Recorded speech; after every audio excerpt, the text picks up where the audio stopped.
এজন্য আমিও চিন্তা করলাম ভাই এত লম্বা টম্বা ওয়াজ করে লাভ নাই, সময় রাত অনেক হয়ে গেছে গিয়া, এত লম্বার দিকে না গিয়া হুজুর পেটের দান্দাও করতে হবে আবার গুলামিও করতে হবে। হুজুর এখন কথা ঠিক কিনা? এজন্য হুজুর লম্বা ওয়াজ শোনারও টাইম নাই, আমলেরও টাইম নাই। সংক্ষেপে যদি কুনাকুনি কিছু ওয়াজ আপনারা শিখাইয়া বেহেশতে লইয়া যাইতে রাজি আছেন? কথা বলেন। সংক্ষেপে যদি কুনাকুনি রাস্তায় বেহেশতে লইয়া যাইতে রাজি আছেন? কারা কারা রাজি একটু হাত তুলে দেখি। আল্লাহ কবুল মঞ্জুর করো, সকালে বলি আমিন। হাত নামান। খুব স্মরণ রাখবেন, মাত্র 3টি কথা বলবো, কথা শেষ। একদম কুনাকুনি, কারণ দেখবেন লম্বা পথে গেলে আপনি শেষ পর্যন্ত জায়গায় যাবেন, সময় বেশি লাগবে। আর যদি একদম বন ফাতারে কুনাকুনি ছুড়েন হাঁটিয়া, দেখবেন সে যাওয়ার আগে আপনি চলে যাবেন ওই একই জায়গায়। জোরে হন ঠিক কিনা? এজন্য বাইপাস কুনাকুনি লাইন ইসলামে আছে না নাই? জোরে কোন আছে না নাই? আল্লাহর নবীজি একদিন এইভাবে মিম্বরে বসে মসজিদে নববীতে বয়ান করতেছেন। এত সুন্দর বয়ান, সাহাবীরা সকলে বিড়বিড় করে তাকায় আছে, সুন্দর করে শুনতেছেন। আল্লাহ রাসূল বয়ান করতেছেন, চোখ দ্বারা পানি বাইর হয়, দাড়ি মুবারক ভিজে টপ টপ করে পড়ে, সাহাবীদের চোখে পানি। এই মুহূর্তে হঠাৎ করে দেখা যায় পিছন দিক দিয়ে কে যেন একজন নারীর মতো বুরকা পরিয়া হিজাব লাগাইয়া একদম আল্লাহ রাসূলের পিছন দেশে দাঁড়ায় গেছে। সাহাবীরা রসুলকে দেখবে কৃত্রিমত অবস্থায়, সকলের চেহারা দৃষ্টি নিচের দিকে। নবীজি ডাক দিলেন, সাহাবীরা রে, তোমরা আমার দিকে লক্ষ্য করবা, নিচের দিকে কেন তাকাইলা? উনি কই, ইয়া রাসূলুল্লাহ, ইয়া হাবিবাল্লাহ, নবী গো, আপনার পিছনে কে যেন একজন দাঁড়ায় আছে, মনে হয় বেগানা একজন নারী। আমরা কেমনে বেগানা নারীর দিকে তাকাবো? ইয়া রাসূলুল্লাহ, ইয়া হাবিবাল্লাহ, আল্লাহ তো কোরআনে বলছেন, কুল্লিল মুমিনিনা ইয়াগুদ্দু মিন আবসারিহিম, মুমিন যেন তার দৃষ্টি অবনত করে রাখে, নিচের দিকে রাখে, তার দৃষ্টির হেফাজত করে। এই দিকে আমরা তাকাবো না একজন বেগানা নারী, কারণ নারীর দিকে তাকাইলে বলেন তো শরীরে আলাদা একটা হিট আইনি? জোরে কোন আয় না? আর একটু জোরে কোন আয় না? মিস কল মারেবো, এটা সত্যি কথা বলছি।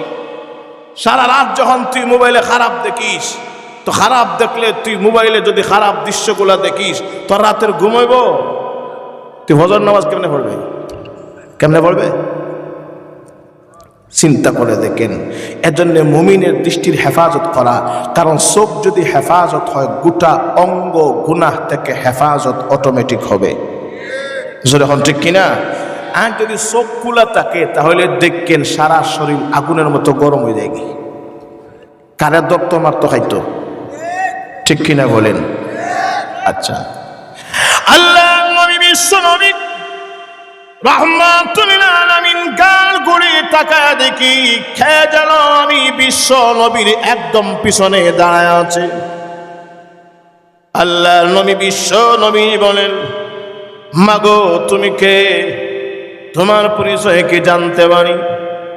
ইয়া রাসূলুল্লাহ, ইয়া হাবিবাল্লাহ, আমি জি অনুমতি দিলি আমি আমার পরিচয় তুলে ধরব। ইয়া রাসূলুল্লাহ, ইয়া হাবিবাল্লাহ, আল্লাহর নবী গো, আমি হলাম মদিনার ভিতরে এমন একজন সুন্দরী যুবতী নারী, যে লোকটাকে দেখার জন্য মদিনার যুবক পাগল পারা। এজন্য আমি বুরকা পরি, হিজাব লাগায়া ঘুরে ঘুরে হাঁটি। নবী গো, আমার বাবা নাই, আমার মা নাই, আমার আত্মীয় স্বজন নাই, আমার বড় ভাই বোন নাই। এই জীবনে আমি বড় একা এতিম হয়ে গেলাম। আল্লাহ নবীজি এই পরিচয় শুনে শুনে কাঁদতে থাকলেন, চোখের পানি দিয়া দাড়ি মোবারক ভিজাইয়া দিলেন। কারণ আল্লাহর নবীও ছোটবেলায় মা বাবাকে হারাইছেন। যখন ঠিক কিনা? কাঁদতেছেন। মাগো তুমি এমন সময় এই জায়গায় কেন? উনি কই, ইয়া রাসূলুল্লাহ, ইয়া হাবিবাল্লাহ, নবী আমি একজন টকবকা যুবতী নারী, কিন্তু আমার ভাই বন্ধু আত্মীয় স্বজন কেউ নাই বিবাহ দেওয়ার জন্যে। আমি সুন্দরী, কিন্তু সুন্দরী মানুষ হলে লোক বেশি তাকায়। নবী গো, আমার স্বভাব চরিত্রের হেফাজত করার প্রয়োজন আছে না নাই? এজন্য ইয়া রাসূলুল্লাহ, ইয়া হাবিবাল্লাহ, আমি আপনার খেদমতে এসেছি, আমার কোনো অভিভাবক নাই, আপনি তো রহমতুল লিল আলামিন। নবী গো, আপনি আজকের থেকে আমার অভিভাবক হন, আর এই ওয়াজ মাহফিল থেকে একটা স্বামী আমার জন্য নির্বাচন করুন। জোরে করুন সুবহানাল্লাহ। কথা বুঝেন তো? একজন স্বামীর প্রয়োজন, দিনদার স্বামী। এই মাহফিল থেকে একজন স্বামী বাহির করেন। আল্লাহ নবী বিশ্বনবী ডেকে ডেকে বললেন, আমার সাহাবীরা, আমি বিশ্বনবী ঘোষণা দিলাম, ওই মদিনার সুন্দরী যুবতী নারীকে কে আসো বিবাহ করবা? যদি কেউ থাকো মেহেরবানি করে হাত খানা লম্বা করে দাও। আল্লাহর নবীজি একবার ঘোষণা দিলেন, কেউ হাত বাড়ায় নাই। দুইবার ঘোষণা দিলেন, কেউ হাত বাড়ায় নাই। তিনবার ঘোষণা দিলেন, কেউ হাত বাড়ায় নাই। কিন্তু পিছন দিক থেকে একজন সাহাবী হাত লম্বা করে দৌড়ায়া রসুলের দিকে এসে আসিয়া কয়, ইয়া রাসূলুল্লাহ, ইয়া হাবিবাল্লাহ, ওগো নবীজি, আপনার প্রস্তাবখানা গ্রহণ করার জন্য আমি আপনার কালো সাহাবী রেডি হয়ে আছি। আমি রেডি ইয়া রাসূলুল্লাহ, আপনার প্রস্তাবখানা গ্রহণ আমি করলাম। নবীজি তাকায় দেখেন, এত মদিনার ভিতরে সবচাইতে কালো সাহাবী, আর যিনি বউ হবে উনি কালো না লাল? জোরে বলেন। তাহলে কারবারটা এখন কালো আর লালে, জোরে এখন, ঠিক না? তো নবীজি চিন্তায় পড়ে গেলেন, রে মাইয়াটা খুব সুন্দর আর সাহাবী আমার কালো, উনি যে হাত বাড়াইলো, কি বুঝিয়া যে হাত বাড়াইলো, কি বুঝিয়া যে হাত বাড়াইলো? কারণ মেয়ে সুন্দর যদি হয়, স্বামীটাও তো কমপক্ষে কিছু সুন্দর হওয়ার দরকার আছে না নাই? যখন দরকার আছে না নাই? কিন্তু ওই কালো সাহাবী, কালো হলে কি হবে? ইমান আমলের মাল আছে না নাই? যখন আছে না নাই? আপনারা নাম শুনছেননি? হযরতে বিলাল হাবশী রাদিয়াল্লাহু আনহু নাম শুনছেন? মাঝখানে নাক হলো সাফা, খুব কালো। হাবশার মানুষ তো কালো, জাতে গোলাম। চুট হলো মোটা, তাও চুট হলো সারা দল বেটা, আর সব হলো কালো। কিন্তু বিলালে হাবশীর এত দাম যে উনি হাটে জমিনে আর হাটের তালি বাজে আল্লাহর তরি জান্নাতে। না আরো আসতে কোন সুবহানাল্লাহ। হাটে কই? জমিনে। আর নাড়া হয় কোথায়? জান্নাতে। চিন্তা করে দেখেন, এত পাওয়ার। আল্লাহ নবী মেরাজের রজনীতে জান্নাতের ভিতরে ঢুকবেন, তখন শুনেন কে যেন জান্নাতের ভিতরে পা দিয়া হাইটা হাইটা ঢুকে। ভাবলেন মনে হয় আবু বকর হবে। কান পেতে শোনেন, লা, আবু বকরের পায়ের তালি এমন না। মনে হয় ওমর হবে, না, উমরের পায়ের তালি এমন না। মনে হয় আলী উসমান হবে, না, আলী উসমানের পায়ের তালি এমন না।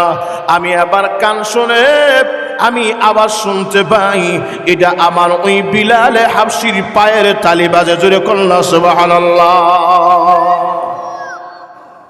আল্লাহ নবী মেরাজ থেকে আসলেন, ডেকে ডেকে বলেন, রে বিলাল, তুই আমার বুকে আরে। বলে, বিলাল তুই এত আমল কেমনে তুই করলি? বিলাল রে বল দেখি, একটা প্রশ্নের জবাব আজকে তুই দিতে হবে। রে বিলাল বল, তুই গতকালকে রাত্রে কইছিলে? উনি কই, ইয়া রাসূলুল্লাহ, আমি কই থাকতাম? আমি তো মসজিদের মুয়াজ্জিন বেটা, আমি তো মসজিদে থাকি। মানুষ পায়খানা প্রস্রাব করে যায়, আমি এগুলা ঝাড়ু দেই, সাফ করি। আজান দিয়া মানুষের মসজিদের দিকে ডাকি, আমি ওয়াক্ত মতে আজান দেই, নামাজ পড়ি, আবার রীতিমতে ঘুমাই। নবী গো, আমি মসজিদ ছাড়া কই যাইতাম? নবীজি কই, হো বিলাল, তুই সুন্দর করে জবাব দে, তুই গতকালকে রাত্রে কইছিলে? উনি কই, ইয়া রাসূলুল্লাহ, আমি মসজিদেই ছিলাম। ও, তুই যখন মসজিদে ছিলে, কিন্তু গত রাত্রে শুনি আইছি জান্নাতে তোর পায়ের তালিও বাজে। জোরে কন্যা সুবহানাল্লাহ। তাইলে তুই বোঝা যায় তোর ভিতরে কিছু মাল আছে। নজর এখন ঠিক কিনা? তাহলে বল দেখি তুই কি করস? উনি কই, ইয়া রাসূলুল্লাহ, আমি কিছুই করি না, তবে একটা আমল করি। এই আমলটা হলো আমার জিন্দেগিতে আমি অজু ছাড়া মসজিদে ঢুকি না। সুবহানাল্লাহ বাড়িতে গিয়া কইবেন নে, কি ছাড়া? অজু ছাড়া মসজিদে ঢুকি না। আর চিন্তা করলাম, অজু যখন করলাম, মসজিদে যখন ঢুকলাম, তাহলে 2 রাকাত আত্তায়াতু ওযুর সুন্নত নামাজ পড়ি। ইয়া রাসূলুল্লাহ, হাবিবাল্লাহ, এই 2 রাকাত নামাজ আমার জিন্দেগিতে কাজা হয় নাই। জোরে কন্না সুবহানাল্লাহ। এজন্য রাসূলুল্লাহ বললেন, বিলাল রে, এজন্যই তো তোর দাম এত বেশি। এই আমলের কারণে তোর এত ইজ্জত আর সম্মান আল্লাহ দিয়েছেন। তুই হাঁটিস জমিনে আর নাড়া হয় আল্লাহর তরি জান্নাতে। জোরে কন্না সুবহানাল্লাহ। চিন্তা করে দেখেন, তুই ওই সাহাবী কালো হইলে কি তো এবো দাম আসেনি? যেরকম দাম আছে না নাই? আরেকজন কালো লোক, কিন্তু ঘটনাক্রমে বিয়া হইলে সে লাল বউ। আছে না এরকম? যে অনেক সময় দেখবেন জামাই কালো কিন্তু বউ লাল, বউ কালো জামাই লাল, হয়নি? আর তো যখন হয় না, সবগুলা ভাগ্যের লিখন। এজন্য কেউ মন ঘাবড়ায়েন না, সবগুলা যেমনি জুড়া মারছেন আল্লাহ এমনি হবে, পরিবর্তন করার কোন সুযোগ। তো জামাই কালো বউ লাল, বাসর করে গিয়া যেমনি বউর গায়ে হাত দিত, কথা বুঝেন তো আমার, যেমনি হাত দিত, বউ কয়, হমিয়া খবরদার হাত দিও না। কেন?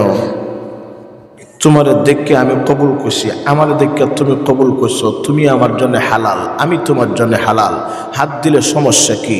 কয় না, সমস্যা এই জায়গায় না, আমারে যদি তুমি নিয়ে সারা জীবন ঘর সংসার করতে হয়, তাহলে আমার একটা শর্ত তুমি মানতইবা, তাহলে আমি রাজি, আন্নায় রাজি না। বলে কি শর্ত? শর্ত হইল তুমি সারা জীবন আমার মতো স্ত্রীর শুকরিয়া আদায় করবা আল্লাহর কাছে। কেন? আমি যে লাল, তুমি যে কালো, কালো হইয়া লাল বউ পাইছো, শুকরিয়া আদায় করতা না? মাজুর এখন ঠিক কিনা? কালো জামাই হইয়া লাল বউ পাইছো, এজন্য শুকরিয়া আদায় করবা সারা জীবন আমার। উনি কই, ও তাই নাকি? বলে হ্যাঁ। ঠিক আছে, আমি তোমার আইন মানলাম, কিন্তু তুমিও আমার একটা আইন মানতে হইব। বলে কি আইন? বলে তুমিও সারা জীবন ধৈর্য ধারণ করিয়া আমারে মানিয়া নিতে হইব। কয় কেন? কয় আমার মতো কালো জামাই তো আর একটা পাইতা না। মজুর এখন ঠিক কিনা? আর একটু জোরে বলেন। তুমি সুন্দর হইলে আমি শুকরিয়া আদায় করতাম, আমি কালো যে তুমি সবর করে নিতা না। মজুর এখন ঠিক কিনা? উনি কইল, রে আর বাসর ঘরের রাত্রে মূল্যবান সময় নষ্ট করিয়া লাভ নাই, জামাইটা কালো হইলে কি তো এবো মান আছে দেখি। হজুর এখন ঠিক কিনা? সুতরাং ঝগড়া করে লাভ নাই। এবার বলো দেখি দুটারে সহজ করা যায় কেমনে? তো কালো জামাই কয়, এই লাইনটাও আমার কাছে আছে। কেমনে? সারা জীবন শুকরিয়া আদায় করার কারণে, এই শুকুর গুজার বন্ধ হওয়ার কারণে তুমি জান্নাতি, আর সারা জীবন ধৈর্য ধারণ করার কারণে তুমি আমি দুজন জান্নাতি। জোরে কন্না সুবহানাল্লাহ। তো যেই ব্যক্তি রাসূলের দরবারে হাত বাড়ায় আসে, নবীজি কইলেন, মাগো কালো স্বামী নিতে আপত্তি আছে? উনি কই, ইয়া রাসূলুল্লাহ, কালো হোক দোলো হোক সমস্যা নাই, কিন্তু যেই স্বামী আমাকে দিবেন বিবাহ পড়াইয়া, ওই স্বামীর ভিতরে কমপক্ষে 3টা গুণ থাকতে হবে। যখন কয়টা? যখন কয়টা? 3টা। 3টা গুণ। আচ্ছা মাগো, স্বামীর ভিতরে 3 গুণ থাকতে হবে, কি কি 3 গুণ বলা কি যাবে? উনি কই, ইয়া রাসূলুল্লাহ, হাবিবাল্লাহ, বলা যাবে। প্রথম নাম্বার গুণ হইল, আমি এমন একজন দিনদার স্বামী চাই, যেই স্বামী সারা রাত দাঁড়ায়া দাঁড়ায়া নামাজ পড়বে, 1 দিন 2 দিন 3 দিন না, এই স্বামীটা তার মৃত্যুর দিন পর্যন্ত নামাজ পড়তে হবে। জোরে কন্না সুবহানাল্লাহ। জোরে কন্না সুবহানাল্লাহ। কথা কি বুঝছেন আমার? কতদিন নামাজ পড়তো? কখন? সব সময় না, সারা রাত নফল নামাজ পড়তে হইব। সারা রাত, 1 দিন 2 দিন 3 দিন না, মৌত পর্যন্ত। বলেন এমন আল্লাহর ওলি আছে? নাই না। কারে পাইবেন? তার আর ঘুমের দরকার নাই, সারা রাত নামাজ পড়তো, একদিন দুই দিন তিন দিন না, মওত পর্যন্ত। কত কঠিন শর্ত, যেমনে শর্ত দিছে এমনিতেই কালো সাহাবী, হাত লম্বা ছিল, হাত ঘুরাই লাইছে। নবী কইল কিরে ব্যাপার কি? কইল ইয়া রাসূলুল্লাহ বুঝছি না আগে, এত কঠিন শর্ত এটা ফারমু? নবী গো আমি পারতাম না। নবীজি কয় না না, আগে হাত উঠাইলা কেন? হাত উঠাও, হাত উঠাও, নামাইবা না। তখন সাহাবী রসুলের দিকে বড় বড় চোখ করে তাকায়, রসুল সাহাবীর দিকে তাকায়, আর মাইয়াটাও দুজনের দিকে তাকায়। কি ব্যাপার? রাসূলুল্লাহ বলেন ইন্না লিল্লাহ, মাগো এই শর্ত কি বদলানো যায় না? ও মা, তুমি যে শর্ত দিছ, এমনিতেই আমি একবার দুইবার তিনবার ঘোষণা দিছি, একটা স্বামীও পাইছি না, তাও একটা কালো জোগাড় করছি, শর্ত শুনিয়া থাকতো না মনে হয় বাঁধবো। আমার জোরে হন ঠিক কিনা? মা শর্তগুলো বাদ দাও। উনি কই ইয়া রাসূলুল্লাহ শর্ত বাদ দিলে হইতো না তো, শর্ত আরো দুইটা থাকবে। ইয়া রাসূলুল্লাহ 3 গুণ যদি বিশিষ্ট স্বামী পাই তাহলে স্বামী বরণ করব, আর না হয় বিবাহই বসবো না। জোরে কন্যা সুবহানাল্লাহ। ইয়া রাসূলুল্লাহ ইয়া হাবিবাল্লাহ, এখন আমি 2 নাম্বার গুণ আমার স্বামীর ভিতরে থাকতে হবে রে। কি আমার 2 নাম্বার শর্ত? তখন দেখা যায় উনি কয় ইয়া রাসূলুল্লাহ কি? ওগো নবীজি আমার স্বামী 2 নাম্বার গুণে গুণান্বিত হবে। এই 2 নাম্বার গুণ কি? 2 নাম্বার গুণ হলো প্রতিদিন 30 পারা কোরআন তেলাওয়াত করে খতম দিতে হবে। জোরে কন্যা সুবহানাল্লাহ। সম্ভব? এটাও তো সম্ভব না। মৃত্যুর দিন পর্যন্ত প্রতিদিন 1 খতম কোরআন দিতে হবে, কিন্তু এটাও সম্ভব না। নবীজি কইলেন মাগো সবগুলা বাদ দাও, এমনিতেই শাদী পড়ায় দেয়। উনি কইলেন ইয়া রাসূলুল্লাহ না, হবে না, 3 নাম্বার গুণও থাকতে হবে। 3 নাম্বার গুণ কি? ইয়া রাসূলুল্লাহ ইয়া হাবিবাল্লাহ, আমার স্বামীর ভিতরে 3 নাম্বার গুণ থাকতে হবে। উনি যেন সারা বৎসর সারা জীবন দিনের বেলা রোজা রাখতে হবে। সুবহানাল্লাহ বলেন। সারা রাত নামাজ পড়তো, একদিনও মিস হইতো না। সারাদিন কোরআন পড়তো, খতম দিত, একদিনও মিস হইতো না। এবং সারা জীবন রোজা রাখতো, একদিনও কাজা হইতো না। সম্ভব? যেরকম সম্ভব? সম্ভব না। কে পারবে? নবী কইলেন যা যা হরে মাওলা, ঠিক আছে বিয়া পড়াও। আল্লাহ রসুল বিয়া পড়ায় দিলেন। সাহাবীরা সাক্ষী। যেমনি একটু দূর গেছে নবীজি ডাক দিলেন, কালো সাহাবী এদিকে আও। বউ তো বিয়া পড়ায় দিলাম, সবগুলা ঠিক, কিন্তু ঘুমাইবার জন্য বাসা বাড়ি আছে। উনি কই ইয়া রাসূলুল্লাহ বাসা বাড়ি দিক কি হবে? কারণ ঘুমাইবার সুযোগ থাকলে নাই। আমার জোরে ঠিক কিনা? কারণ এই যে 3টা গুণ আপনি দিয়েছেন নবীজি, বউ নিয়ে তো ঘুমাবার কোনো সুযোগ নেই। এরপরে ইয়া রাসূলুল্লাহ যদি আপনি দোয়া করেন ইনশাআল্লাহ এর চাইতে আমি বেশি আমল করে দেখায়া দিতে পারবো। জোরে কন্না আল্লাহু আকবার। চিন্তা করে দেখেন নবী গো, চিন্তা করিয়েন না। আপনি তো কইছেন যে আমার তো ঘর একটা আছে, তাও এমন বাঙ্গা রাইট হইলে ঘুমাইলে সাত ফারিয়া মেঘ পড়ে, আর পানি পান করার জন্য একটা গ্লাস আছে, একটা প্লেট আছে, একটা বালিশ, একটা লেফ, একটা তুষক। নবী গো আপনি না কইছেন 1 বালিশে জামাই বউ ঘুমাইলে মহব্বত বাড়ে? সুবহানাল্লাহ বলতেন না? নবী গো আপনি না কইছেন 1 গ্লাসে জামাই বউ পানি পান করলে মহব্বত বাড়ে? ইয়া রাসূলুল্লাহ ইয়া হাবিবাল্লাহ, চিন্তিত হওয়ার কোনো কারণ নাই। আপনি দোয়া করলে ইনশাআল্লাহ আমি সব করে দেখায় দিব। জোরে কন্না সুবহানাল্লাহ। তো যা এই স্বামীটা গড়ে না বউরে রাখিয়া কইলো তুমি বসো আমি আসি কয়া দেবে না। গেছে, সকাল গেল, দুপুর গেল, বিকাল গেল, সন্ধ্যা হইল, রাত হইল, স্বামীর খবর নাই। কিন্তু নতুন বউ বলেন তো দেখি, মেজাজ গরম হতো না? কথা বলে না, মেজাজ গরম হবে না? এখন স্বামীর তো খবর নাই। একদিকে ঘর একা, মাও নাই, বাবাও নাই, ঘরও একা, এখন ইজ্জত হারাবারও ভয় আছে। শেষ পর্যন্ত কি আর করবে? উনি কইল যা আছে ভাগ্যে, আমি আর কি করব, একা একা করে থাকতে হবে। কিন্তু ওই কালো স্বামী সারা দিন ব্যবসার কাজ ব্যস্ত, এগুলা শেষ করিয়া একদম এসার পরে গিয়া আর ঘরে ঢুকছে। ঘরে ঢুকিয়া গিয়েও কয় আসসালামু আলাইকুম ওয়া রাহমাতুল্লাহ। সালাম দিয়া যেমনে ঘরে ঢুকছে, বউর মিজাজ ছিল গরম, কিন্তু গরম থেকে বউর মিজাজ একদম নরম হইয়া স্বামী দেখে মুস্কি হাসি মারছে। জোরে বলেন সুবহানাল্লাহ। এখন স্বামী হইয়া বউরে সালাম দেওয়া সুন্নত, এখন উনি গিয়া বউরে সালাম দিছে। আমরা দেশে যদি এবার স্বামী গিয়া বউরে সালাম দে, কইব বেটা মনে হয় মাওগা। কইতো না সালাম, বউরে সালাম দিয়া না ঢুকলে এবার জাগা হয় না বাসায়, কইতো না। অথচ এটা রাসূলুল্লাহর সুন্নাত। চিন্তা করে দেখেন। আচ্ছা যাক, যেমন ঢুকছে, ঢুকার পরে কইলো বউ তুমি শান্ত থাকো, তোমার আইন সবগুলা ইনশাআল্লাহ একটা একটা করে পালন হবে, তবে আমাকে রেস্টের জন্য 5টা মিনিট সুযোগ দাও। আমি সারা দিন ব্যস্ততার কাজে ছিলাম, কারণ আগে ফেট, আমার খেজুরের বাগান আছে, আঙ্গুরের বাগান আছে, আমার ব্যবসা বাণিজ্য আছে, সবগুলো আমি ঠিক করে এখন আমি চলে আসছি, ইনশাআল্লাহ কোনো অসুবিধা হবে না। এখন আমার 5টা মিনিট রেস্টের সুযোগ দাও। ঠিক আছে, রেস্টের সুযোগ দিলাম। 5 মিনিট কইয়া যে বালিশ নিয়ে ঘুমাইছে, সারা রাত ঘুমাইছে, উঠে দেখে ফজর হয়ে গেছে। বলেন তো, শর্ত ছিল নামাজ পড়া না ঘুমানো? আর একটু জোরে বলেন।